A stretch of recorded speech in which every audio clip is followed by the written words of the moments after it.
The blood on Zara Pemberton's hands came from the rose thorns, not from violence, though she had seen enough of the latter to last a lifetime.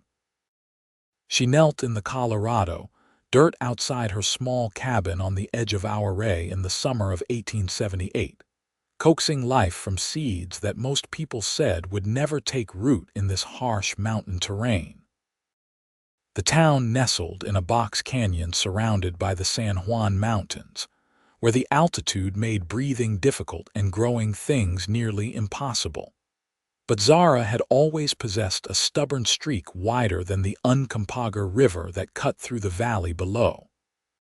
She wiped her bleeding fingers on her worn apron and surveyed the garden plot she had spent the last 3 months preparing.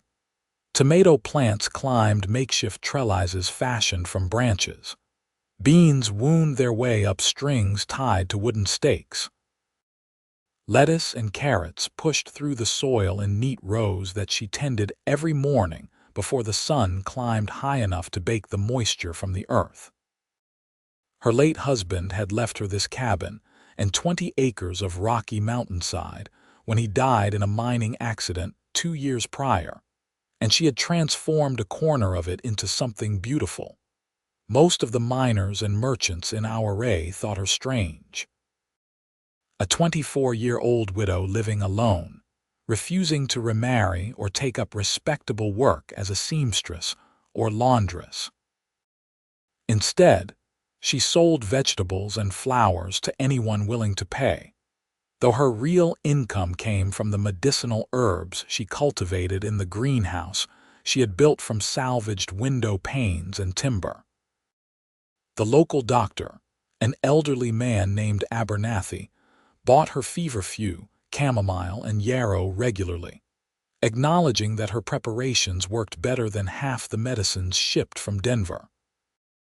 Zara stood and stretched her back, feeling the pull of muscles grown strong from digging and hauling water.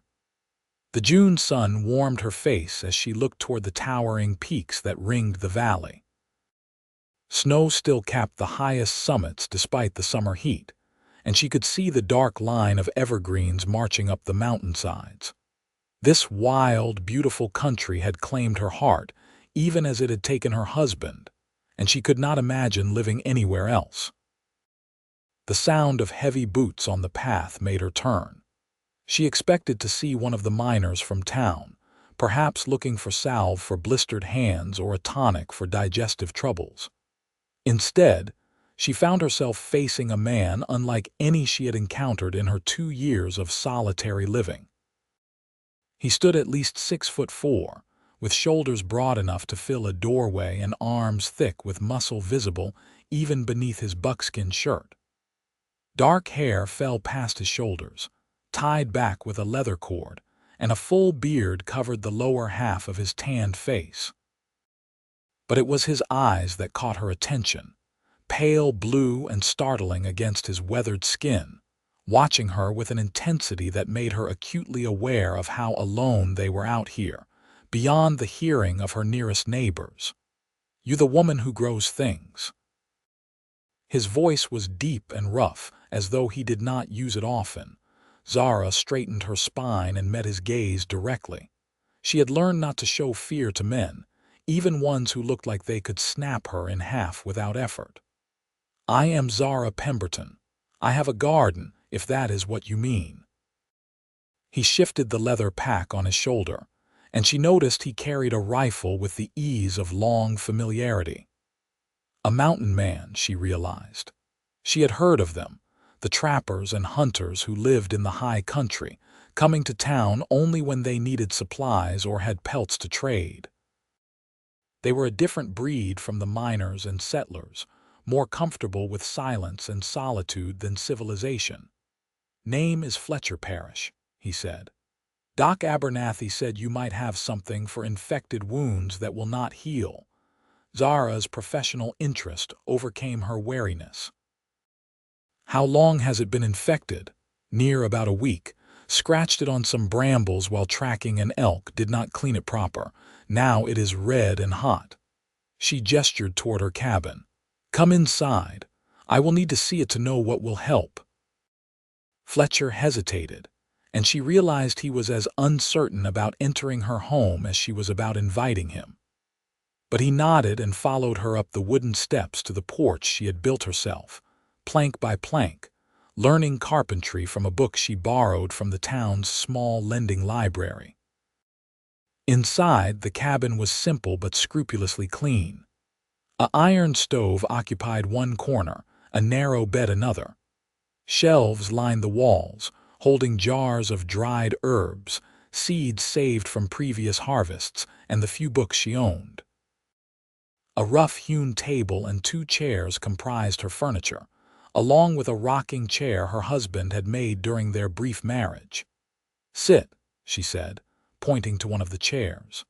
She moved to the shelves and began selecting jars, her mind running through the properties of various herbs. "Where is the wound?" Fletcher lowered himself carefully into the chair, which creaked under his weight. "Left forearm." He began rolling up his sleeve, and Zara turned with a clean cloth and a bottle of alcohol she distilled herself from grain she traded for in town. When she saw his arm, she drew in a sharp breath. The wound ran from wrist to elbow, a jagged tear that had clearly not been properly tended. The flesh around it was inflamed and weeping, and she could see the telltale red streaks beginning to spread toward his shoulder. "This needs more than herbs," she said bluntly. "You should see Dr. Abernathy. This could turn to blood poisoning." Fletcher's jaw tightened. "Already saw him. He gave me some salve that did nothing. Said you might have something stronger." Zara set down her supplies and looked him in the eye.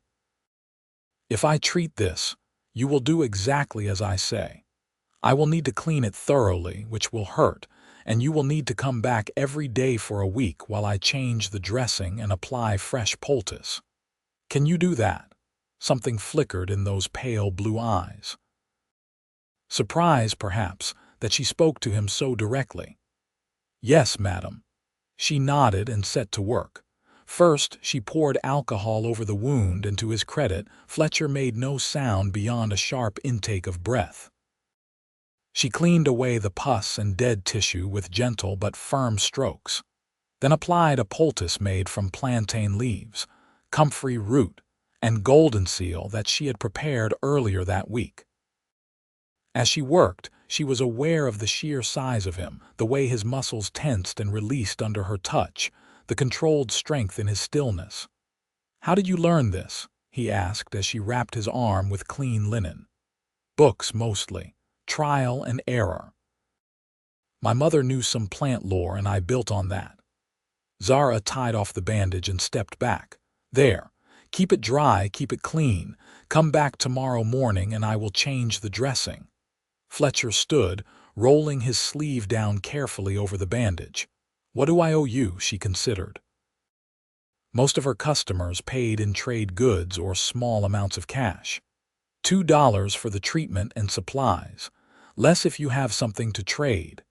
He reached into his pack and pulled out a bundle wrapped in oiled cloth. When he unfolded it on her table, she saw it contained venison, fresh and expertly butchered. "Just took this elk 3 days ago.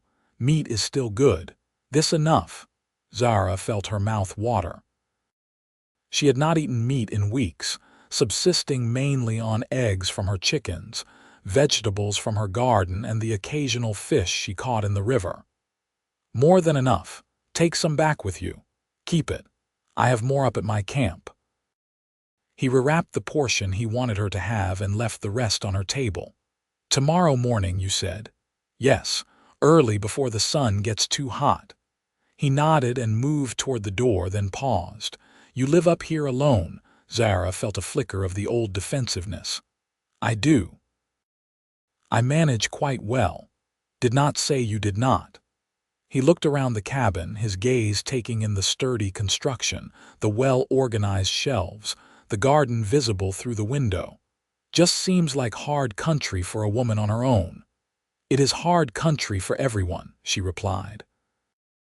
"That is what makes it worth living in." For the first time, the corner of his mouth twitched in what might have been a smile. "Reckon that is true. "I will see you tomorrow, Mrs. Pemberton." "Miss Pemberton," she corrected automatically. "I am widowed." He nodded, something unreadable passing across his face, and then he was gone, his long strides carrying him quickly down the path and into the trees that bordered her property. Zara stood in the doorway and watched him disappear, then returned to her work. She had tomatoes to stake and weeds to pull, and she could not afford to waste daylight thinking about a mountain man with blue eyes and calloused hands who probably would not even return tomorrow, despite his promise. But the next morning, as the sun painted the eastern peaks pink and gold, she heard boots on her porch and opened the door to find Fletcher Parrish standing there, his hair still wet from washing in the river, his expression cautious. "You came," she said, unable to keep the surprise from her voice. "Said I would." He followed her inside and sat in the same chair, rolling up his sleeve without being asked. Zara unwrapped the bandage carefully, relieved to see that the redness had already begun to recede. The poultice had drawn out much of the infection, and while the wound still looked angry, it no longer showed signs of spreading. She cleaned it again, applied fresh herbs, and rewrapped it with practiced efficiency. "It is responding well," she said. "Another few days and it should be healing cleanly." Fletcher examined her handiwork. "You have a gift for this," she shrugged, uncomfortable with praise. "I simply pay attention. Plants tell you what they can do if you learn their language. How long have you been up here alone?" The question was asked casually, but Zara sensed genuine curiosity behind it. 2 years. My husband died in a collapse at the Treasury Tunnel mine. We had only been married 8 months. I am sorry. So am I."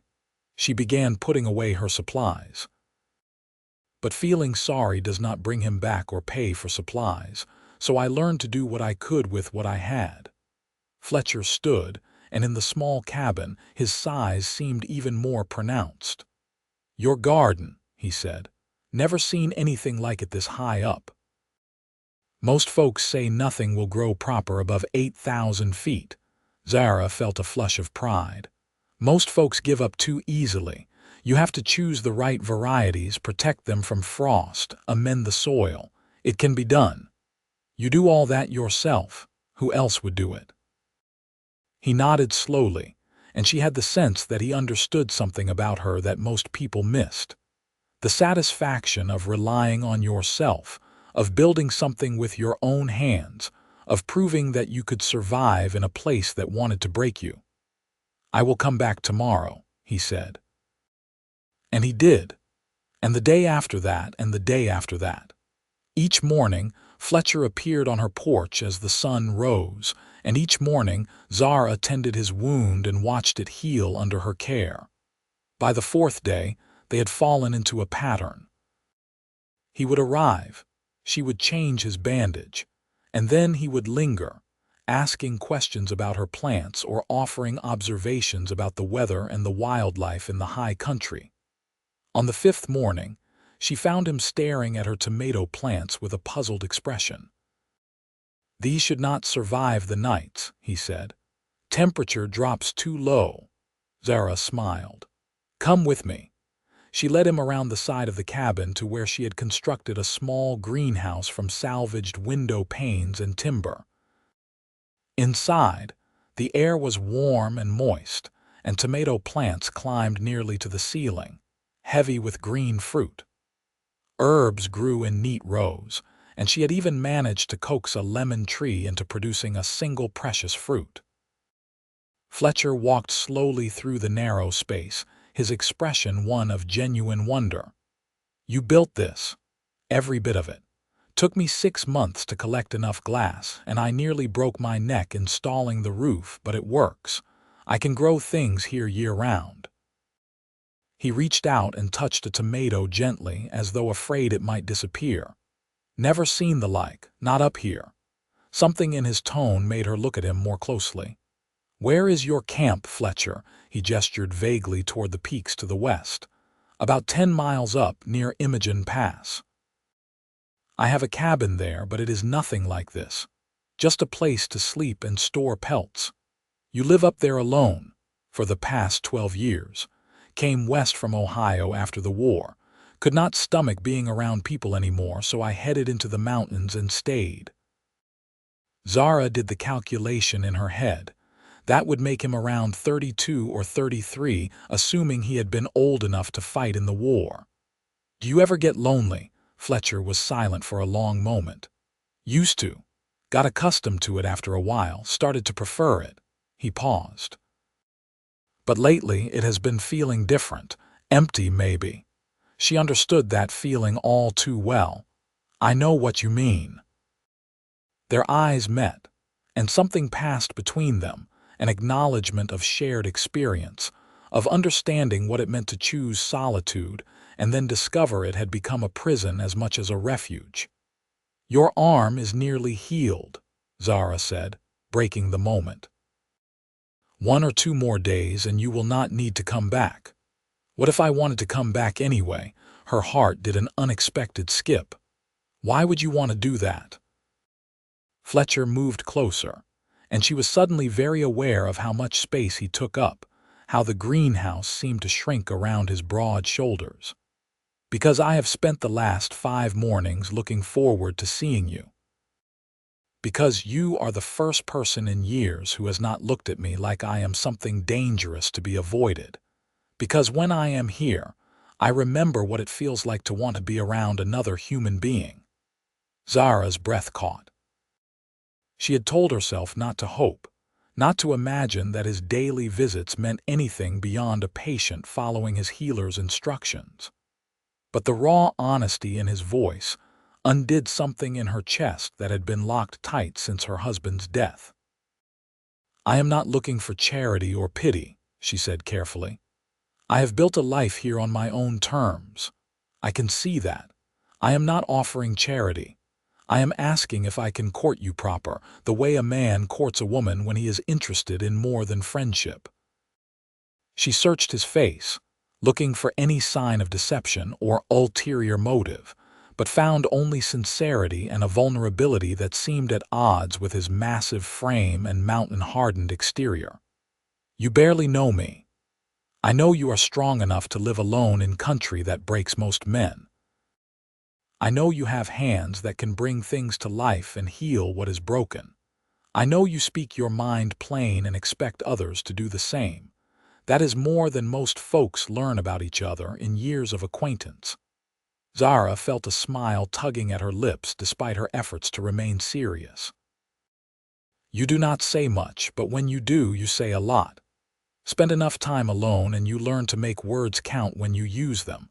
She took a breath and made her decision. Yes, you can court me, but I have conditions. Name them. I will not give up my garden or my work. I will not be told what to do or how to live. And I will not abide lying or game playing. If you want something or feel something, you say it outright. Fletcher nodded. Fair enough. My conditions are similar. I cannot live in town, not full time. The mountains are part of who I am. I will not pretend to be civilized when I am not, and I will protect what is mine, which includes you if you agree to this. The possessiveness in his tone should have alarmed her, but instead, it sent a warm shiver down her spine.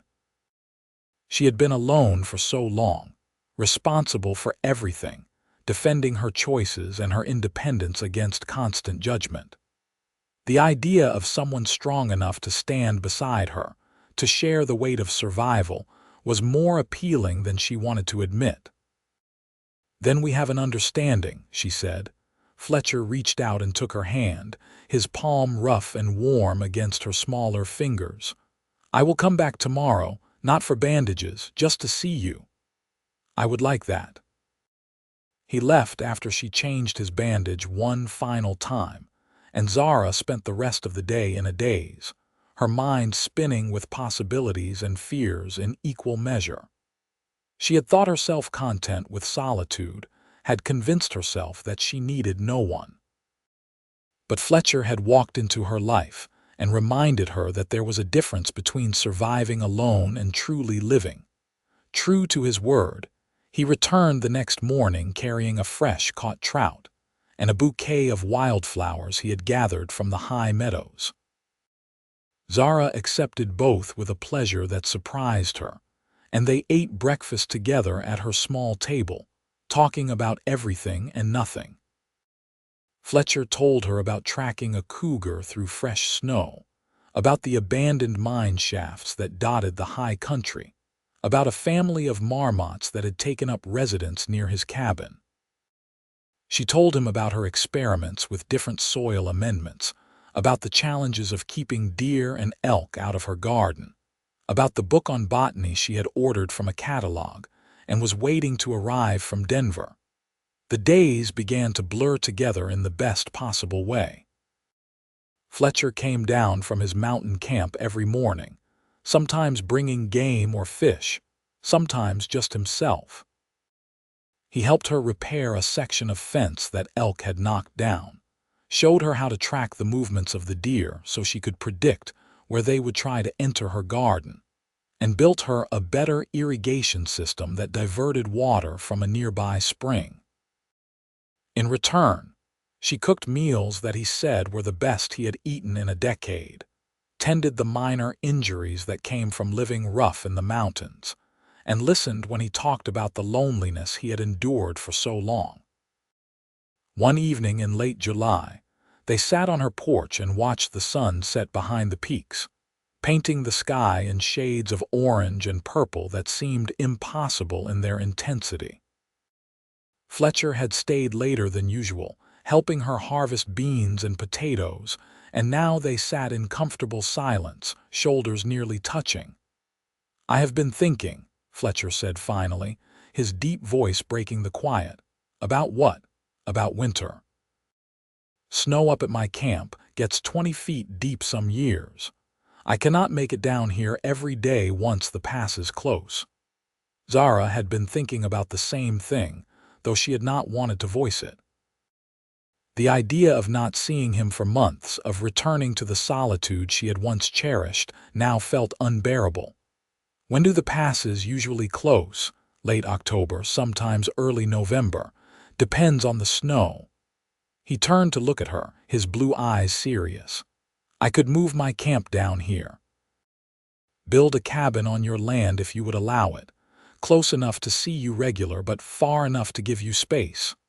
Her heart hammered against her ribs. "You would do that? Leave your camp?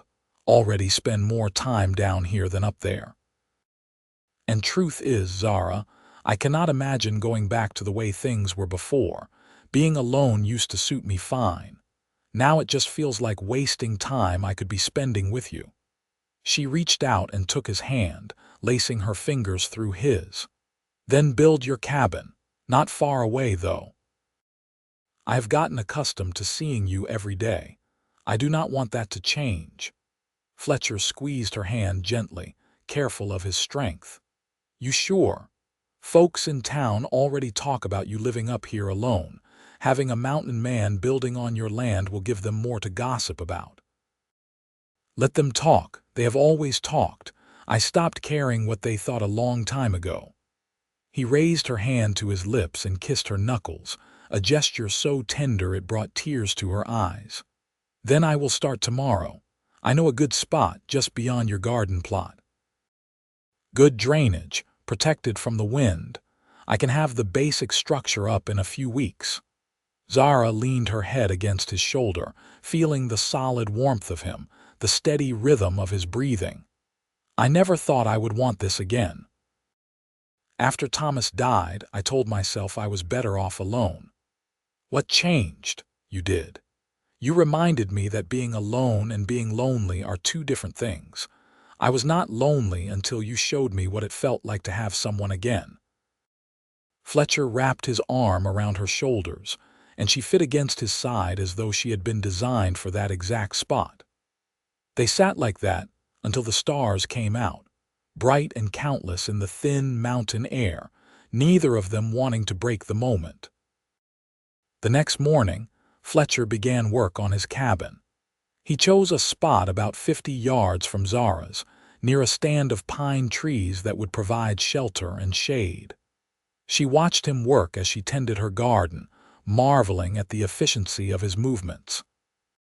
He felled trees with powerful swings of his axe, trimmed them with practiced precision, and began notching logs for the walls. His muscles flexed and bunched under his shirt, and she found herself distracted from her weeding more than once. "Stop staring and bring me some water," he called out, amusement in his voice. Zara flushed but complied, carrying a jug from her well.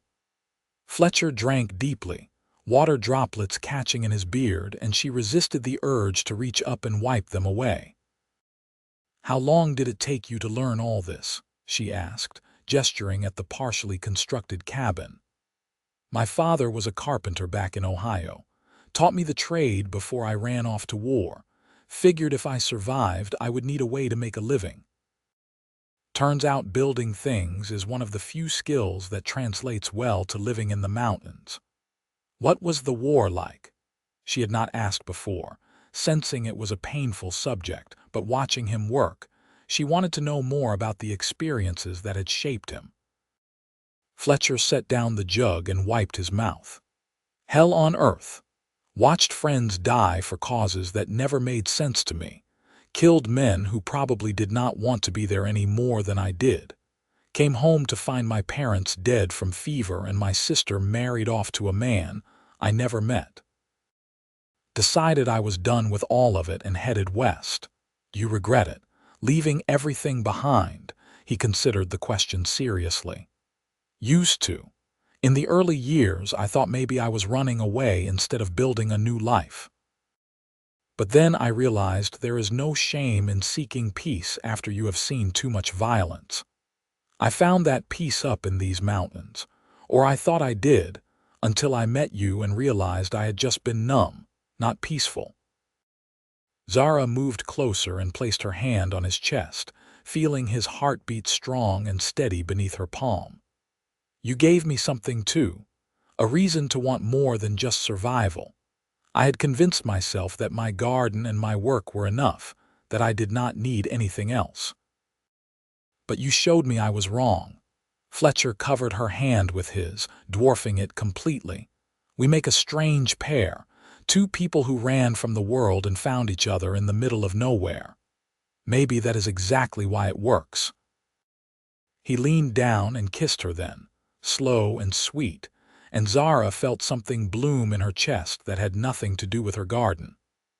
When they pulled apart, both of them were breathing hard, and she saw the same want in his eyes that she felt coursing through her veins.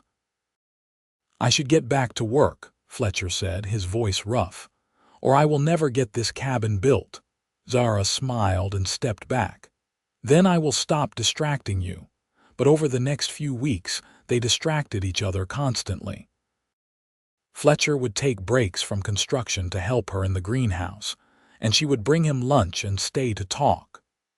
They stole kisses between tasks, learning the taste and feel of each other, building intimacy alongside the cabin that took shape log by log. The town gossips did indeed have a field day when word spread that Zara Pemberton had a mountain man living on her property. Several of the church ladies made the trip up to her cabin to express their concerns, but Zara sent them away with polite firmness, making it clear that her choices were her own, and she would not be shamed or convinced otherwise. Dr. Abernathy, who had known her since she arrived in our array, was more circumspect. He visited one afternoon and found Fletcher helping Zara build additional shelving for her dried herbs. "Heard you had a new neighbor," the doctor said, his sharp eyes taking in the domestic scene. "Fletcher Parrish," Fletcher said, extending his hand. "You are the one who sent me to Miss Pemberton when I had that infected wound. Indeed, looks like it healed well. Her skill with herbs is exceptional." Dr. Abernathy turned to Zara. "I came to place my usual order, but also to see how you are managing." "I am managing very well," Zara said firmly. "Better than I have in a long time, actually." The doctor nodded slowly. I can see that. You look happier than I have ever seen you, my dear. Just be careful. People can be cruel to women who defy convention. Let them be cruel, Fletcher said, his voice harder than Zara had ever heard it. Anyone who has a problem with Zara will have to deal with me. Something passed between the two men, an understanding that needed no further words. Dr. Abernathy smiled slightly and turned back to Zara. Very well. I will take my usual supplies plus extra golden seal if you have it, and I wish you both well. After he left, Zara looked at Fletcher. You did not have to threaten anyone on my behalf. Was not a threat. Just a statement of fact. I will not stand by and let people hurt you with their words or anything else. She rose on her toes and kissed his cheek. My protector. Damn right. By the middle of August, Fletcher's cabin was finished. It was smaller than Zara's, but built with the same careful craftsmanship, with a stone fireplace, glass windows he had purchased in town, and a door that hung perfectly straight. They celebrated its completion with a dinner. Zara cooked in her cabin, eating venison stew and bread she had baked that morning. It feels strange, having my own place again, Fletcher admitted as they cleaned up together.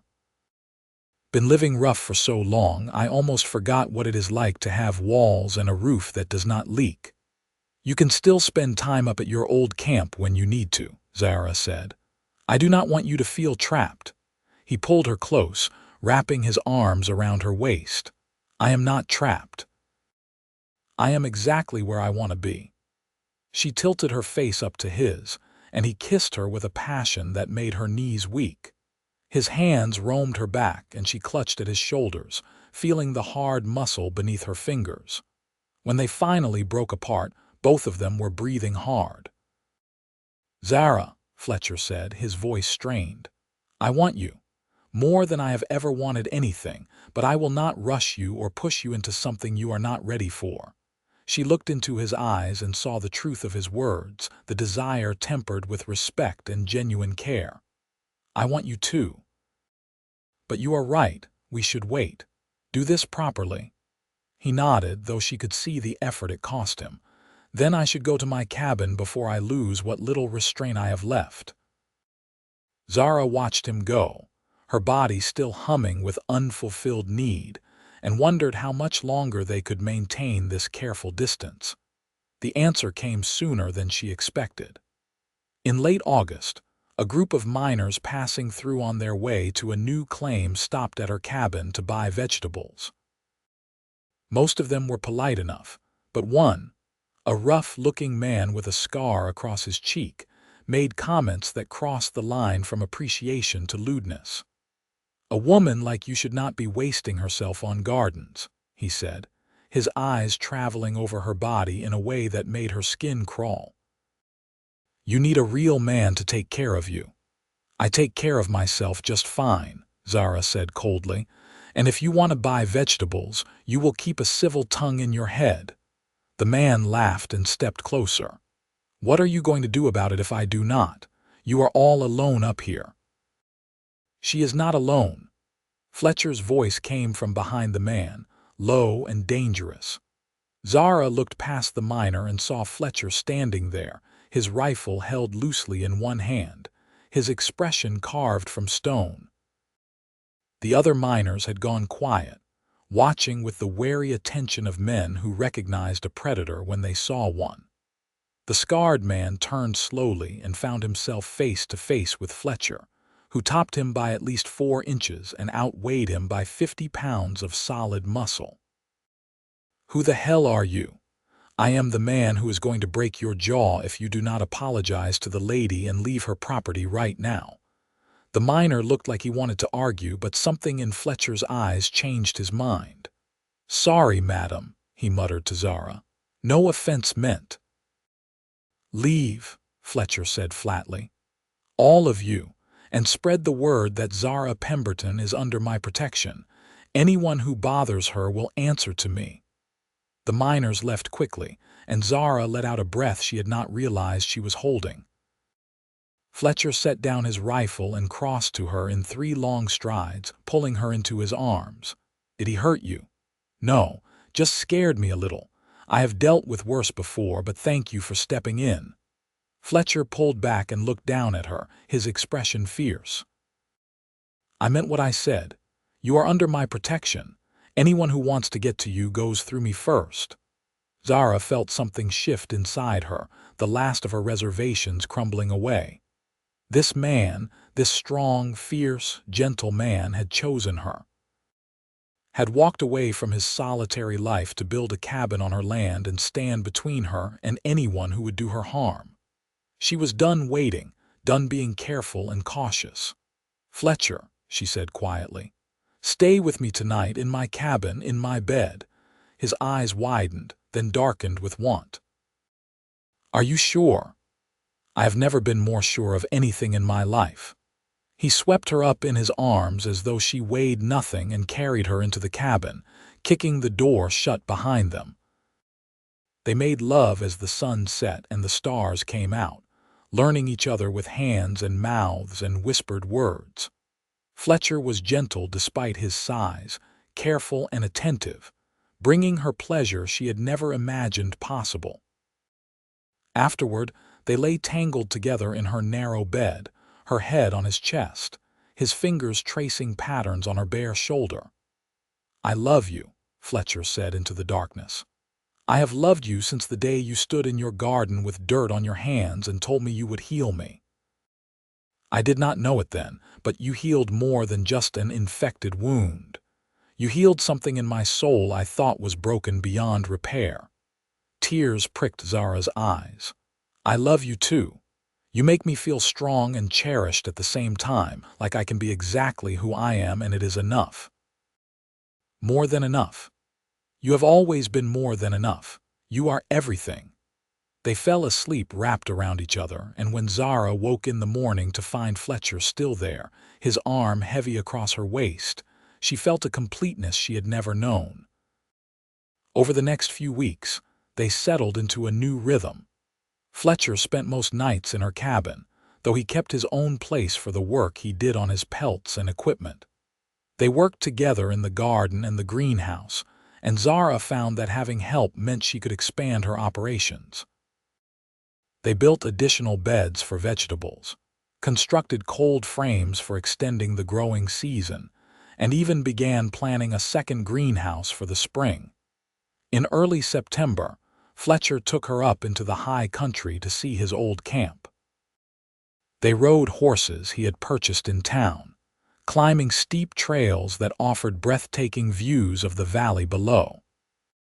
His cabin was small and primitive compared to their homes in the lower elevations, but it was clean and well-maintained, situated beside a crystal-clear stream in a meadow full of late-season wildflowers. "It is beautiful up here," Zara said, dismounting and stretching her legs. "I can see why you stayed so long." "It is beautiful," Fletcher agreed, "but it is lonely. I did not let myself feel that for a long time, but it was always true." They spent the day exploring the high meadows, and Fletcher showed her hidden places he had discovered in his years alone.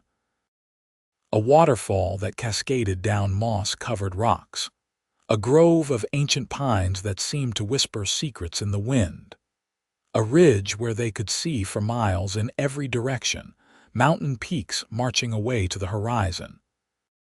As the sun began to set, Fletcher built a fire outside his cabin, and they cooked trout he caught from the stream. Zara sat wrapped in a blanket he had woven from rabbit fur, watching the stars emerge one by one. "I want to marry you," Fletcher said suddenly. "Proper with a preacher and witnesses and everything legal. I want everyone to know you are mine and I am yours." Zara's heart soared. "Yes, yes, I will marry you." He crossed to her and dropped to one knee, pulling a ring from his pocket. It was simple, a band of silver he had hammered himself, but to Zara, it was more precious than gold. He slipped it onto her finger and it fit perfectly. "I will spend the rest of my life making sure you never regret this," Fletcher said, his voice thick with emotion. I could never regret you. You are the best thing that has ever happened to me." They made love under the stars that night, the high mountain air cold on their skin, the fire warm at their backs. And in the morning, they rode back down to their home with plans to be married before the snow came. The wedding took place in early October, in the small church in Auray, with Dr. Abernathy serving as witness along with a few of Zara's regular customers, who had become something like friends over the years. Zara wore a simple dress of green cotton that she had sewn herself, and Fletcher wore clean buckskins and a shirt that actually fit his massive frame, purchased specially for the occasion. The preacher, a circuit rider who passed through once a month, pronounced them man and wife, and Fletcher kissed her with such joy that several of the witnesses applauded. They celebrated with a meal at the hotel in town, and then rode home to the cabin as the sun set, husband and wife at last. "Mrs. Parrish," Fletcher said, testing out the name. "I like the sound of that." "So do I," Zara admitted. "Though I may keep Pemberton for my business, people know me by that name. Call yourself whatever you want as long as I can call you mine." That winter was the happiest of Zara's life. Snow fell thick and heavy, isolating them from the town for weeks at a time, but she did not mind. She and Fletcher had everything they needed. They spent long evenings by the fire, reading aloud to each other from the books Zara owned, telling stories of their pasts, making plans for the future. Fletcher taught her to shoot with accuracy, to track animals in the snow, to survive in the wilderness with nothing but a knife and her wits. She taught him about plants and herbs, about the delicate balance of growing things, about patience and nurturing. In the spring, they discovered Zara was pregnant. She had suspected for a few weeks but waited to be sure before telling Fletcher. When she finally shared the news, he picked her up and spun her around, laughing with pure delight. "A baby," he said, wonder in his voice. "We are going to have a baby." "Are you happy?" Zara asked, suddenly uncertain. They had never discussed children, had been so focused on building their life together. "Happy does not begin to cover it. I am terrified and thrilled and grateful all at once. You are going to be a mother." "I am going to be a father." He set her down gently and placed his hand on her still flat belly. "I will protect both of you with everything I have." The pregnancy progressed smoothly, and Zara continued her work in the garden with Fletcher hovering protectively nearby, constantly worried she was doing too much. In late November, as the first snow began to fall, she went into labor. Fletcher rode through the gathering storm to fetch Dr. Abernathy, and the old physician arrived just in time to help deliver a healthy baby boy. "He is perfect," Zara whispered, cradling the infant against her chest. "Look at him, Fletcher." Fletcher, who had faced down grizzlies and outlaws without flinching, stood beside the bed with tears streaming down his face. "He is beautiful, just like his mother." They named him Thomas, after Zara's first husband, because she wanted to honor the man who had brought her to this place, even if he had not lived to share it with her. Fletcher agreed without hesitation, understanding that her past did not diminish what they had built together. Thomas Parrish grew strong and healthy, thriving in the mountain air. He had his mother's dark hair and his father's blue eyes, and from the beginning, he showed signs of having inherited both parents' stubborn determination. Fletcher was a devoted father, patient and gentle despite his size, and Zara often found him sitting in the rocking chair with Thomas cradled in his massive arms, singing songs in his deep, rumbling voice. 2 years later, they welcomed a daughter they named Rose, because she was born in the spring when Zara's roses first bloomed. She had Fletcher's fair hair and Zara's green eyes, and she seemed to love the garden from the moment she could crawl, eating dirt and pulling up plants with equal enthusiasm. Life settled into a comfortable pattern. Zara's business grew as her reputation spread. People came from as far as Silverton and Telluride to buy her herbs and vegetables, and she began training other women in the area who wanted to learn her techniques. Fletcher continued to hunt and trap, but he also hired himself out as a guide for wealthy Easterners who wanted to experience the mountains, bringing in steady income that allowed them to expand their property and build a proper house with multiple rooms and a large kitchen where Zara could work. When Thomas was 5 and Rose was 3, they decided to have one more child. Zara had always imagined a large family, and Fletcher agreed, saying he wanted to fill their home with life and laughter. Their third child, a boy they named Samuel, was born in the dead of winter, arriving during a blizzard that trapped them in the house for 3 days. Fletcher delivered him with the help of Zara's instructions, and though it terrified him, mother and baby both came through healthy and strong. Samuel had Zara's dark coloring and Fletcher's build, and from the beginning, it was clear he would grow to be as large as his father. He also had a gentle nature that belied his size, preferring to spend time with the animals rather than roughhousing with his older brother.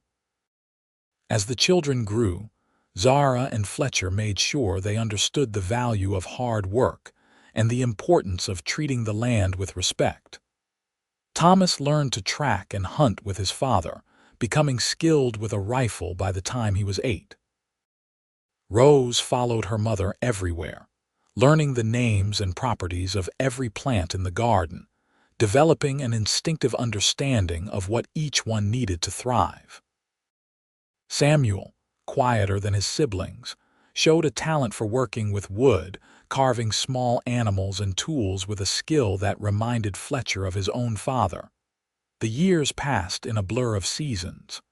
Springs filled with planting and new growth, summers heavy with the work of tending and harvesting, autumns of preservation and preparation for winter.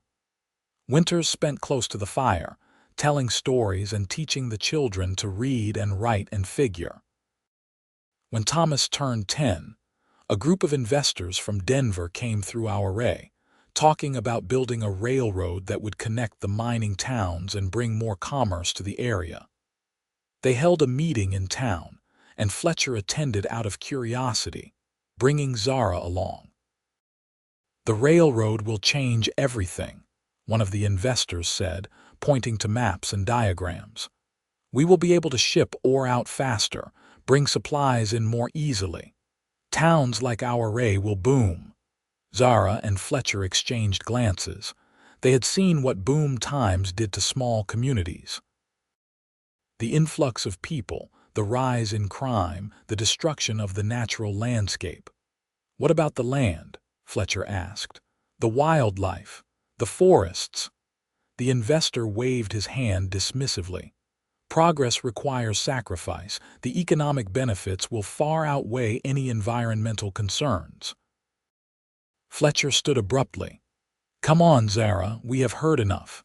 Outside, they walked in silence for a while before Fletcher spoke. "They are going to destroy it, everything we love about this place." "Maybe not," Zara said thoughtfully. "Maybe we can find a way to preserve some of it. Buy more land, protect it from development." "With what money?" she smiled. "I have been saving. My business does better than you think, and you bring in good money from guiding. Between us, we might be able to afford the land adjacent to ours, the section that borders the national forest." Fletcher looked at her with renewed admiration. "You are always thinking ahead. Someone has to." Over the next year, they scraped together enough money to purchase an additional 100 acres, ensuring that at least their immediate area would remain wild and protected. It was not much in the grand scheme of things, but it felt important, like they were taking a stand for the values that mattered to them. The children grew into young adults, each finding their own path. Thomas, at 18, decided he wanted to study forestry at a new program starting at the State College in Denver. It broke Zara's heart to see him go, but she was proud of his ambition and his desire to learn how to better protect the wilderness he loved. Rose, at 16, showed no interest in leaving. She took over much of the day-to-day operation of the garden and greenhouse, developing new varieties and expanding the medicinal herb business. She had inherited her mother's gift for coaxing life from difficult soil and her father's business sense, negotiating prices with the sharp awareness of someone twice her age. Samuel, at 14, apprenticed with a carpenter in town, learning to build furniture and structures that combined beauty with function. He came home on weekends covered in sawdust, his hands calloused but his eyes bright with satisfaction. Zara watched her children thrive and felt a deep contentment. She and Fletcher had built something lasting, not just in the land they cultivated and protected, but in the family they had raised and the values they had instilled. One evening in late summer, when they had been married for nearly 20 years, Zara and Fletcher sat on the porch of their house and watched the sun set behind the peaks. Their hair had begun to gray, and their bodies showed the wear of hard work and mountain living, but the love between them had only deepened with time. "Do you ever regret it?" Zara asked, reaching for his hand. "Giving up your solitary life in the high country?" Fletcher laced his fingers through hers, his grip still strong despite the years. "Not for a single moment. I thought I was happy up there alone, but I was just existing. You taught me how to live, how to love, how to be part of something bigger than myself." "You gave me the same gift," Zara said softly. "I thought I was fine on my own, that I did not need anyone. But you showed me that strength does not mean refusing help or love. It means being brave enough to accept both." "We built something good here," Fletcher said, gesturing at the land around them. The gardens and greenhouses, the children grown and growing, the life they had carved from the wilderness. Something worth all the hard days and the struggles. We did. "And it all started with an infected wound and a stubborn gardener." Fletcher laughed, the sound rich and warm. "Best decision I ever made coming to you for help. Best decision I ever made was saying yes when you asked to court me." They sat in comfortable silence, watching the stars emerge, and Zara felt the same sense of wonder she had experienced on their first night together in the high country. Life had not always been easy. There had been lean years when the crops failed, hard winters when they worried about having enough food, illnesses and injuries that tested their strength and resourcefulness. But through it all, they had faced everything together, two people who had chosen each other against the odds. The following spring brought changes that neither of them anticipated. Thomas returned from college with a degree and a wife, a smart woman named Catherine who shared his passion for conservation. They wanted to start a tree nursery on the property, growing native species that could be used to reforest areas damaged by mining and logging. "It would mean building on part of the land we have been keeping wild," Thomas explained. "But we would be doing it to protect other wild spaces, to undo some of the damage that has been done." Fletcher and Zara discussed it late into the night, weighing their commitment to leaving the land untouched against the good that could be done with a thoughtful, limited use of it. "Our son wants to carry on what we started," Fletcher said finally. "Just in a different way. I think we should let him." Zara agreed, and by summer construction had begun on a nursery and a small house for Thomas and Catherine. Rose continued to expand the gardens, now selling produce to restaurants in Silverton and Durango that valued the quality of her organic vegetables. Samuel finished his apprenticeship and opened his own carpentry shop in town, though he still lived at home and took his meals with the family. Zara found herself with more time than she had in years, and she used it to write a book on mountain gardening, documenting everything she had learned over 2 decades of trial and error. Fletcher helped her organize her notes and draw illustrations, and when it was finished, they sent it to a publisher in Denver who specialized in agricultural texts. To their surprise, the book was accepted and published within the year. Orders came in from across Colorado and neighboring states, and Zara suddenly found herself corresponding with gardeners and botanists from places she had never visited. The royalties, while modest, provided a cushion of financial security they had never enjoyed before. "You are famous," Fletcher teased one evening as Zara read yet another letter from an admirer of her work. "Hardly, but it is nice to know that what I learned might help other people." "Everything you touch grows," Fletcher said, pulling her into his arms.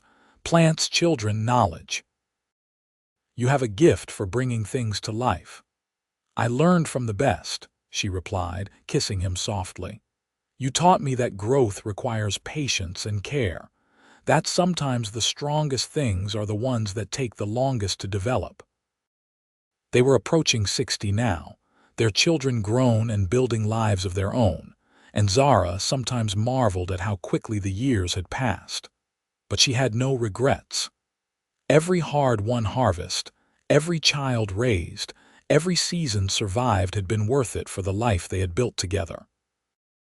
In their 25th year of marriage, the town of Auray threw a celebration in their honor, recognizing their contributions to the community. Zara's herbs and vegetables had become staples in local markets. Fletcher's guiding had brought tourism dollars to the area, and their children were carrying on traditions of conservation and sustainable living that benefited everyone. At the celebration, held in the town hall decorated with flowers from Rose's gardens, the mayor gave a speech praising their dedication and hard work. But it was Dr. Abernathy, now ancient and frail but still sharp of mind, who said the words that meant the most. "I have known Zara and Fletcher since they were young people finding their way in this harsh country," the old doctor said. "I have watched them build something rare and precious, not just a successful business or a beautiful homestead, but a true partnership. They have shown us all what it means to plant roots and watch love bloom, even in the rockiest soil." That night, back home with their children and grandchildren gathered around them, Zara looked at Fletcher across the table and felt tears prick her eyes. This man, this strong, gentle, fiercely loyal man, had been her partner through everything. He had stood beside her when others doubted, protected her when she was threatened, supported her dreams even when they seemed impossible. "Thank you," she whispered to him later as they prepared for bed. "For what? For seeing me, for choosing me, for building this life with me." Fletcher pulled her close, and even after all these years she still felt that flutter of excitement when he touched her. "I should be thanking you. You took a broken, lonely man and showed him what it meant to be whole, to be loved, to matter to someone." "We healed each other," Zara said. "That is what love does.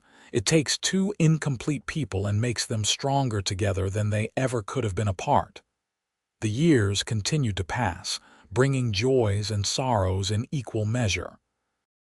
Catherine gave birth to twin boys, energetic and curious, who loved to help their grandmother in the garden. Rose married a surveyor she met in Silverton, a quiet man who appreciated her intelligence and shared her love of the land.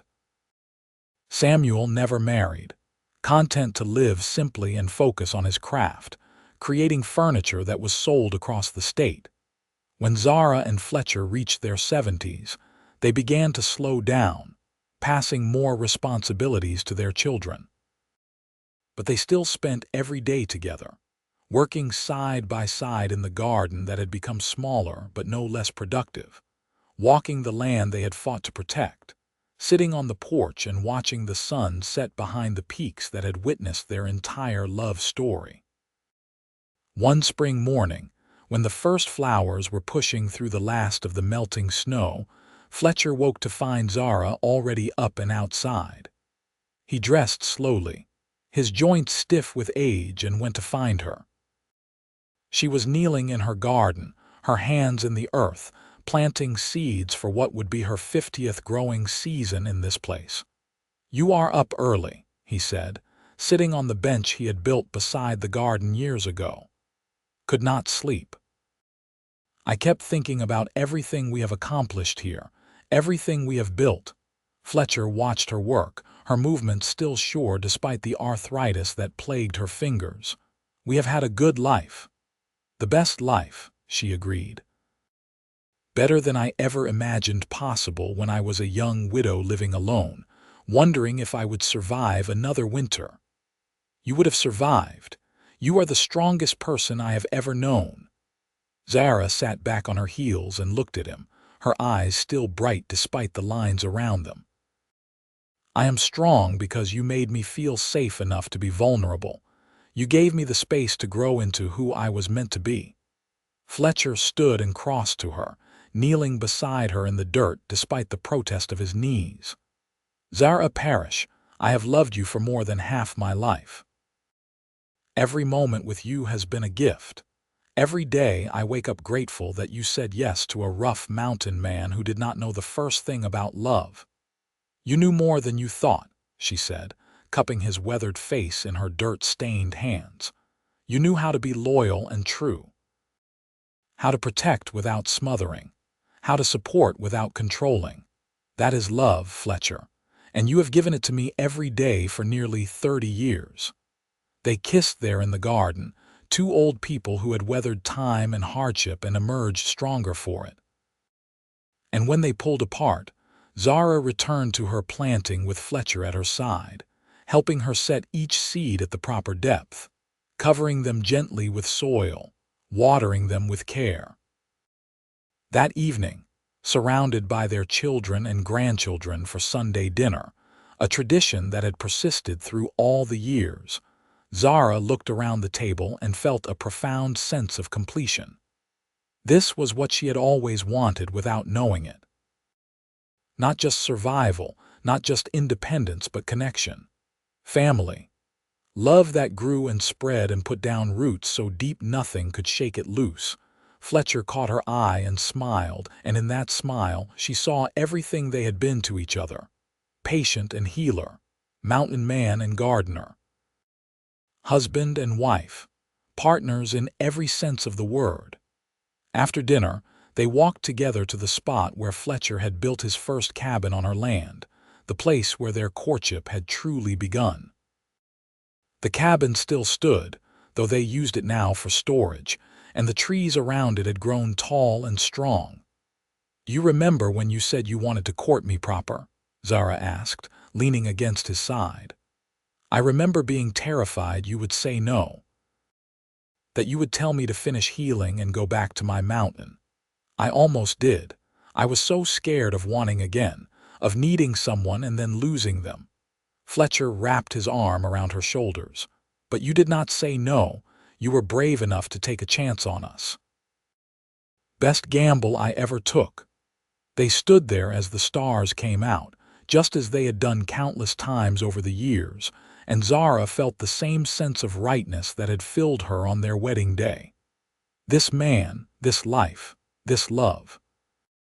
It was everything she had never dared to hope for, and it had bloomed from something as simple as a mountain man with an infected wound and a gardener with healing hands. As they walked back to the house, Fletcher said, "You know what I realized?" "What?"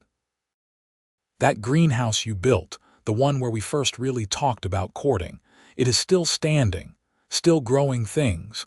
Some of those plants are nearly as old as our marriage." Zara smiled. "I like that. Proof that things can thrive here if you give them the right care and attention." "Like love," Fletcher said. "Exactly like love." They reached the porch and paused, looking back at the land spread out before them in the moonlight. The gardens and greenhouses, the nursery Thomas and Catherine had built, the workshop where Samuel created his furniture. generations of growth and care, all stemming from two lonely people who had found each other and chosen to plant roots together. "No regrets?" Fletcher asked, a question he had posed countless times over the years. "Not a single one," Zara replied, the same answer she always gave. "You." "Only that I did not find you sooner, that we did not have even more years together." She squeezed his hand. "We have had plenty, and we will have more. I am not done growing things, and you are not done protecting them. We still have work to do." Fletcher laughed. "Yes, madam, whatever you say." They went inside to the house they had built together, to the bed they had shared for decades, to the life that had exceeded both their wildest dreams. And as they fell asleep in each other's arms, as they had done thousands of times before, Zara thought about the miracle of it all. How she had been the gardener whose hands made things grow, and how a mountain man had planted roots with her and watched love bloom into something eternal and unshakable. The next morning brought a new season, new seeds to plant, new life to nurture. And Zara and Fletcher would face it together, as they had faced everything. Their love as enduring as the mountains that sheltered them, as constant as the turning of the seasons, as deep-rooted as the oldest trees in the forest. They had built a legacy not just in the land they protected or the children they raised, but in the love they shared. A love that had transformed two solitary souls into something greater than the sum of their parts. A love that would endure long after they were gone, living on in the stories their grandchildren would tell, and in the very soil of the land they had tended with such devotion. Years continued to unfold gently, each season bringing its rhythms and rewards. When they reached their 8 beds, their pace slowed even further, but their commitment to each other and to the land never wavered. They spent mornings in the garden, afternoons resting on the porch, evenings surrounded by family. Their children had taken over most of the physical work, but Zara still consulted on planting decisions and Fletcher still advised on land management. One autumn afternoon, as golden aspen leaves drifted down like coins from heaven, Zara felt a strange tightness in her chest. She said nothing to Fletcher, not wanting to worry him, but by evening the pain had intensified. Dr. Abernathy had passed away years before, but his successor, a young woman trained in the East, came quickly when Fletcher rode to town for help. "Your heart is struggling," the doctor said gently after examining Zara. "At your age, this is not unexpected, but you need to rest. No more work in the garden." Zara nodded, but both she and Fletcher knew she would not obey completely. The garden was too much a part of who she was to abandon it entirely. "I am not afraid," she told Fletcher that night as they lay in bed. "I have lived a full life, more than full, abundant." "Do not talk like that," Fletcher said, his voice rough with emotion. "I am not ready to lose you." "You will never lose me. I am woven into every part of this place, every plant that grows, every tree we planted, every stone in this house. I will always be here with you." But Zara was not ready to leave just yet. She had always been a fighter, and she rallied, adapting to her limitations but finding new ways to contribute. She could not dig or haul water anymore, but she could teach. She began holding classes for young women in the area, passing on her knowledge of herbs and sustainable gardening, ensuring that what she had learned would continue. Fletcher rarely left her side, and their children took turns staying with them, making sure neither of them was ever alone. The house was full of life and laughter, grandchildren running through the rooms, great-grandchildren being born and brought to meet the matriarch and patriarch of the family. On their 40th wedding anniversary, the family threw a celebration at the house.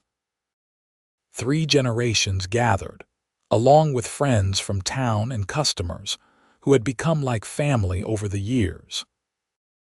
Rose had prepared food from the garden, Samuel had crafted a beautiful new rocking chair for his mother, and Thomas had created a photo album documenting 4 decades of their life together. 40 years, Fletcher said in his speech, his voice strong despite his age. 40 years of waking up next to the most remarkable woman I have ever known. She took a broken man and made him whole. She took rocky soil and made it bloom. She took love and made it into a legacy that will outlast both of us. Zara, seated in her new rocking chair with a quilt Rose had made draped over her legs, smiled through her tears. I could not have done any of it without you. You were my partner, my protector, my best friend. You made me brave enough to dream and strong enough to make those dreams reality. That night, after everyone had gone home or to bed, Fletcher carried Zara to the porch so they could watch the stars one more time. Her body was frail now, but her spirit remained indomitable. "You remember the first night we spent together under the stars?" she asked. "Up at your old camp." "I remember everything about you," Fletcher said. "Every moment we have shared is burned into my memory. Good, because I want you to remember the happy times when I am gone, not the end, but all the living we did together. You are not going anywhere for a long time yet." But they both knew that was wishful thinking. Zara's heart was failing, and no amount of will or determination could change that. She lasted through another winter and into the spring, long enough to see the first flowers bloom in what would be her final garden season. Rose had taken over all the planting, but she made sure to consult her mother on every decision, keeping Zara connected to the work she loved. One morning in May, as the sun rose over the peaks and painted the valley in shades of pink and gold, Zara woke in Fletcher's arms and smiled. "It is beautiful," she whispered. "What is?" "Everything. The light, the mountains, you, all of it. I am so grateful I got to experience this." Fletcher held her closer, feeling the fragility of her body, the flutter of her failing heart. "I love you, Zara. I have loved you since the moment I saw you in your garden, and I will love you until the moment I take my last breath. I know, I have always known. That is what made everything else possible." She closed her eyes, and Fletcher felt the change immediately. Her breathing slowed, her body relaxed, and he knew she was leaving him. He held her close and whispered all the things he had said 1,000 times before, that she was beautiful, that she was strong, that she had changed his life, that he would love her forever. When Rose came to check on them an hour later, she found her father holding her mother's body, tears streaming down his weathered face, whispering goodbye to the woman who had been the center of his world for 4 decades. The funeral was held in the garden Zara had created, surrounded by the plants she had nurtured and the family she had raised. The preacher spoke of her contributions to the community, but it was Fletcher who gave the eulogy that mattered. "She was the gardener whose hands made things grow," he said, his voice breaking. "She grew vegetables and herbs and flowers, yes, but she also grew love. She grew family. She grew hope in places where others saw only stone and struggle. She taught me that roots could run deep even in rocky soil, and that with patience and care, anything could bloom." He paused and looked at the faces gathered around him. His children, his grandchildren, his great-grandchildren. All of them here because Zara had said yes to a mountain man with an infected wound and a lonely heart. "She planted roots with me," Fletcher continued. "And we watched our love bloom into all of this, into all of you. She is not gone. She lives on in every plant in this garden, in every lesson she taught, in every one of you standing here. And she will live on in this land we protected together, growing and thriving long after we are all dust." They buried her on a hillside overlooking the valley, beneath an aspen tree they had planted together on their 10th anniversary. Fletcher visited the grave every day, bringing fresh flowers from the garden, talking to her as though she could still hear him. "The roses are blooming," he would say. "Rose says they are the best crop yet, and Thomas has 3 new contracts for the nursery. Samuel made a cradle for his first grandchild. You would be so proud of them, Zara. So proud of everything we built." Fletcher lived for another 5 years after Zara passed, long enough to see the family continue to grow and thrive. He spent his days helping where he could, teaching his grandsons to track and hunt, telling stories of the old days to anyone who would listen. But everyone could see that part of him had died with Zara, that he was simply waiting for the day when he could join her. That day came on a crisp autumn morning, exactly 50 years after he had first walked to Zara's cabin seeking help for an infected wound. He woke feeling peaceful, dressed himself, and walked to the garden one last time. There, surrounded by the plants Zara had loved, he sat on the bench he had built and closed his eyes. Rose found him there an hour later, a smile on his face, his massive frame finally at rest. They buried him next to Zara, beneath the aspen tree, and the whole town came to pay their respects to the mountain man who had loved so deeply and protected so fiercely. The land continued to thrive under the care of their children and grandchildren. The gardens grew, the nursery expanded, and new generations learned the lessons Zara and Fletcher had taught about sustainable living, about respecting the land, about the power of love to transform and endure.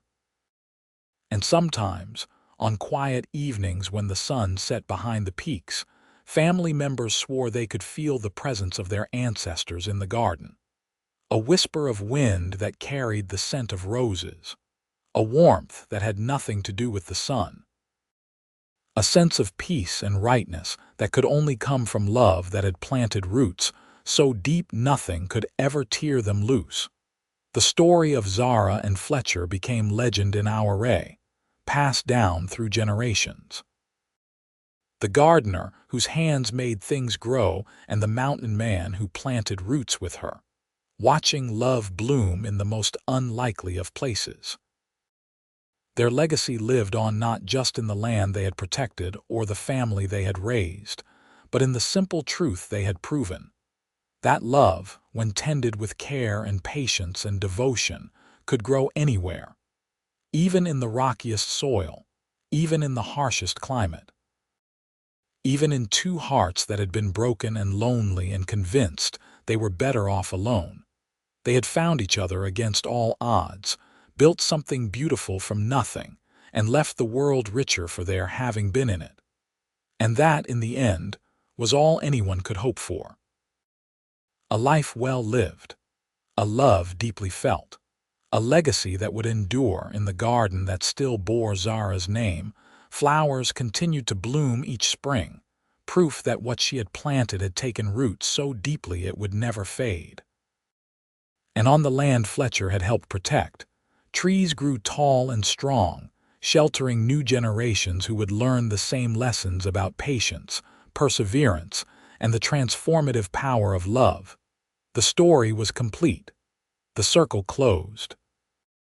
2 souls who had found each other in the wilderness, who had chosen to plant roots together despite their fears and doubts, who had watched love bloom into something that would outlast their mortal lives. They had lived fully, loved deeply, and left behind a legacy that would continue to grow and flourish long after they were gone. And in the end, what more could anyone ask for? They had turned loneliness into belonging, survival into thriving, and 2 separate lives into one shared journey that had been worth every moment of struggle and joy. They had proven that love could indeed bloom anywhere, as long as 2 people were brave enough to plant the seeds and patient enough to tend them through all the seasons of life. Their story ended not with sadness, but with gratitude. Gratitude for every sunrise they witnessed together, every harvest they shared, every child they raised, every challenge they overcame. Gratitude for finding each other in the vast wilderness and choosing to build something that would endure, She was the gardener whose hands made things grow. He was the mountain man who planted roots with her. Together, they watched love bloom, and that love continued to grow season after season, generation after generation, eternal as the mountains that had witnessed their beginning and now guarded their final rest.